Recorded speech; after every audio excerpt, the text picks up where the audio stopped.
یاجوج ماجوج کون ہے ان کو سمجھ لیجئے، چونکہ حضرت یافس کا میں ذکر کر چکا ہوں۔ حضرت یافس کے جو بیٹے تھے ان میں یہ نام آتے ہیں گوگ اینڈ میگوگ، یاجوج اور ماجوج۔ ظاہر بات ہے یہ ساری چیزیں تورات میں ہیں، قرآن مجید میں ان چیزوں کا ذکر ہے تو اس کے لیے ہمیں لازماً رجوع کرنا ہوتا ہے تورات کی طرف، اس لیے کہ یہ تاریخ جو ہے قرآن نے اس طریقے سے بیان نہیں کی، اس لیے کہ وہ تورات کے اندر موجود ہے، رجوع کیجیے ادھر۔ تو یہ یاجوج ماجوج حضرت یافس کی قوم ہے، اور یہ یوں سمجھیے کہ سینٹرل ایشیا کے جو پہاڑی سلسلہ ہے اس سے حضرت یافس جو ہے اس کو عبور کر کے اس کے شمال میں جا کر آباد ہو گئے تھے۔ حضرت سام کی اولاد جنوب کی طرف اتری، عراق اور شام اور سعودی، یہ جو جزیرہ نما عرب کے اندر آباد ہوئی، سیمیٹکس یہاں تھے۔ حام کی اولاد دائیں بائیں پھیل گئی، ایران سے ہو کر ہندوستان کی طرف، اور ادھر یہ مصر اور حبشہ سے ہو کر یہ تین حصوں کے اندر نوع انسانی بعد میں بنی ہے۔ تو یافس کی اولاد میں یاجوج ماجوج ہیں، اور یہ وہ لوگ ہیں کہ جن کے ذریعے سے دنیا میں ہلاکت اور بربادی آتی رہی ہے، جیسے کہ سورہ کہف میں حضرت ذوالقرنین کے ذکر میں موجود ہے۔ اور انہی کی نسلیں ہیں خاص طور پر جو نارڈک ریسز کہلاتی ہیں، شمال کے علاقے سے اتر کر مغربی یورپ میں جو قومیں آ کر آباد ہوئی، اینگلو سیکسنز، خاص طور پر اسکینڈینیوین کنٹریز، پھر اینگلو سیکسنز، یہ سب انہی کی نسل سے ہیں۔ اور یہ در حقیقت اشارہ تھا کہ یہ قومیں اب نکلیں گی اپنے اس جزیرے سے یا اپنے ان علاقوں سے، اور یہ عالم اسلام کے اوپر گریں گی۔ اور وہ معاملہ جو ہے اصلاً کب ہوا ہے، اب نوٹ کیجئے، یہ 3rd ملینیم کا انہوں نے آغاز کیا ہے نا۔ 2nd ملینیم کا جب آغاز ہو رہا تھا تو صلیبی جنگوں کی شکل میں یہی قوم عالم اسلام پر ٹوٹ کر گری، لاکھوں مسلمان قتل ہوئے۔ حضور کے زمانے میں ابھی سوراخ اتنا تھا، گویا کہ اس کے بعد ابھی 500 برس لگے یا 400 برس لگے اس سوراخ کو اتنا بڑا ہونے میں کہ یہ مغربی اقوام نکل کر، اور انہی کو اقبال نے بھی کہا ہے یاجوج و ماجوج، کھل گئے یاجوج اور ماجوج کے لشکر تمام، چشم مسلم دیکھ لے تفسیر حرف ینسلون، اذا فتحت یاجوج و ماجوج وهم من کل حدب ینسلون۔ تو یہ جو ہر طرف سے یہ آئے ہیں، انہوں نے آ کر حملہ کیا، عالم اسلام کے اوپر جو ہے اپنا قبضہ کیا ہے۔ یہ جو پہلے صلیبی جنگیں تھی، پھر یہ آئے ہیں سمندر کے راستے سے آئے ہیں، اور سمندر کے راستے سے آ کر پھر انہوں نے جو ہے پورے عالم اسلام کو زیر کیا ہے، جو اس صدی کے آغاز میں جا کر اپنے پہلی جنگ عظیم کے بعد اپنے عروج کو پہنچا معاملہ۔ تو حضور نے فرمایا کہ یہ یاجوج و ماجوج کی دیوار جو ہے اس میں سے اتنا سوراخ ہو گیا ہے، اور ان کی طرف سے اب یہ خطرہ ہے میری امت کے اوپر حملہ۔ اب دوبارہ یہ نوٹ کیجئے، وہ 1st ملینیم ختم ہو کر دوسرا شروع ہوا تھا، اب دوسرا ختم ہو کر تیسرا شروع ہوا ہے،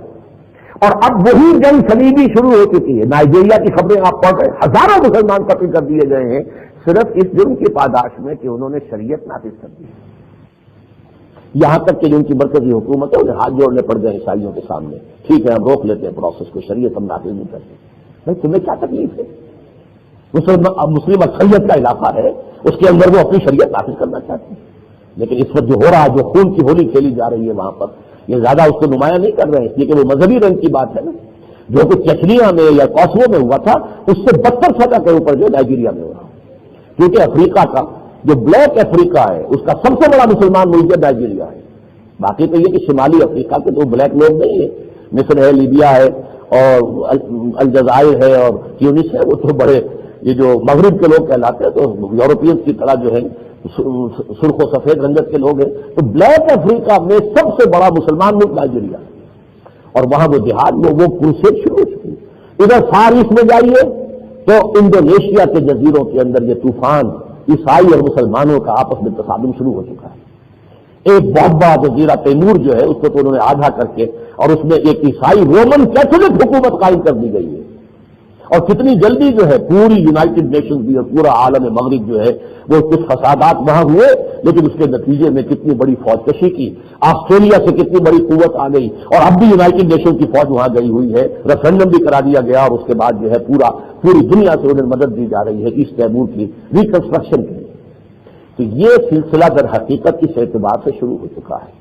تو یاجوج و ماجوج کا ایک خروج اس وقت ہوا تھا، اور ایک خروج اب شروع ہوا ہے جس کا کلائمیکس ہوگا الملحمۃ العظمیٰ پر۔ دوسری حدیث سنیے، یہ بھی بخاری کی شریف ہے، بخاری شریف کی حدیث ہے، یہ لمبی ہے، میں اس کا چھوٹا سا حصہ بتا رہا ہوں کہ حضور نے قیامت سے پہلے جو واقعات آنے والے ہیں ان کا تذکرہ کیا ہے، ان میں سے چند جو علامتیں آپ نے بیان کی۔ ثم استفاضت المال حتی یؤتی الرجل بمئۃ دینار فیظل ساخطا، پھر دولت اتنی ہو جائے گی، مال اتنا پھیل جائے گا، اتنا عام ہو جائے گا، کسی شخص کو 100 دینار بھی دیے جائیں گے تب بھی وہ ناخوش رہے گا۔ یہ دیکھیے یہ صورتحال اس وقت عرب ممالک کے اندر، دولت کی فراوانی اور جو ہے دولت کا پانی کی طرح بہنے کا معاملہ، جیسے دوسری حدیثوں میں آیا یا تتاولون فی البنیان، وہ اونچی اونچی عمارتیں بنانے میں ایک دوسرے سے مقابلہ کریں گے۔ وہ صورتحال جا کے آپ ابو ظبی میں اور دبئی میں جا کے دیکھ لیجیے، سعودی عرب میں، ریاض میں دیکھیے، جدہ میں دیکھیے، سارا نقشہ ہے۔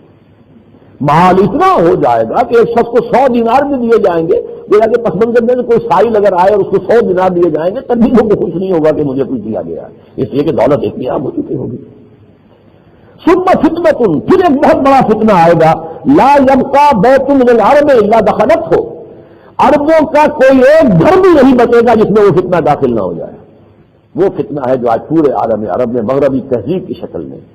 آپ جا کر دیکھیے عرب میں، سعودی عرب میں، باقی وہ تو بھول جائیے، وہ مصر ہو، شام ہو، یہ اور جو شمالی، وہ تو خالص عورتیں جو ہے اسکرٹ کے اندر آپ کو نظر آئیں گی، وہ تو لباس، تہذیب، تمدن بالکل جو اسلامی ہے ختم ہوا بالکل۔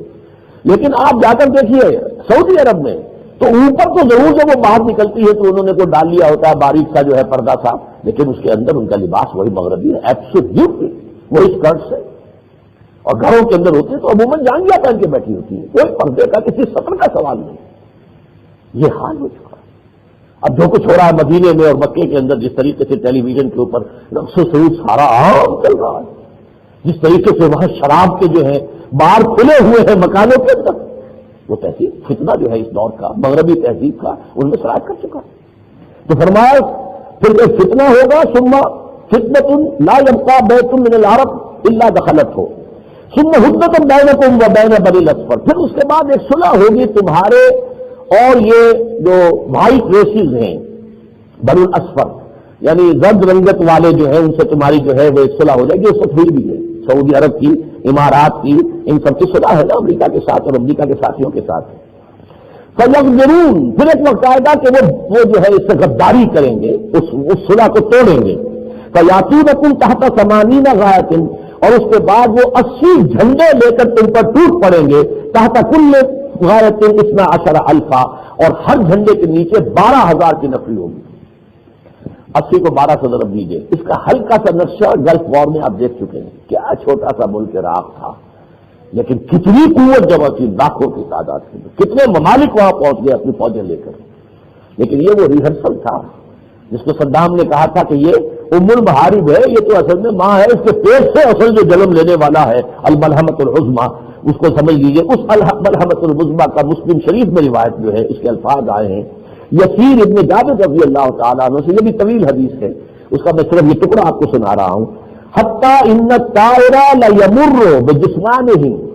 اتنے لوگ مریں گے، اتنے لوگ مریں گے، اتنے لوگ مریں گے کہ ایک پرندہ اڑتا ہوا ان کی لاشوں پر سے گزرتا چلا جائے گا، اسے زمین پر اترنے کی جگہ نہیں ملے گی، یہاں تک کہ وہ تھک کر حتیٰ یخسر، وہ بالکل جو ہے مردہ ہو کر نیچے گر پڑے گا۔ فیتعاد بنو الاب، اور اس کے بعد جو ہے کسی ایک شخص کے اگر 100 بیٹے تھے تو گنتی کی جائے گی ان میں سے کتنے بچے، کانوا مئۃ، لیکن فلا یجدون یبقى منهم الا رجل واحد، لیکن دیکھیں گے ان 100 میں سے نہیں بچا ہے مگر صرف ایک۔ اس پیمانے کی خوریزی آنے والی جس کو میں نے کہا وہ 60 لاکھ بھی ہو سکتی ہے، اور بالکل جیسا کہا حضور نے حسب النال بالنال، یہ ہولوکاسٹ جو ہے یہ مڈل ایسٹ کے اندر، عرب ممالک کے اندر اس بڑے پیمانے کی تباہی آ سکتی ہے، اور وہ زیادہ دور نہیں ہے، لیکن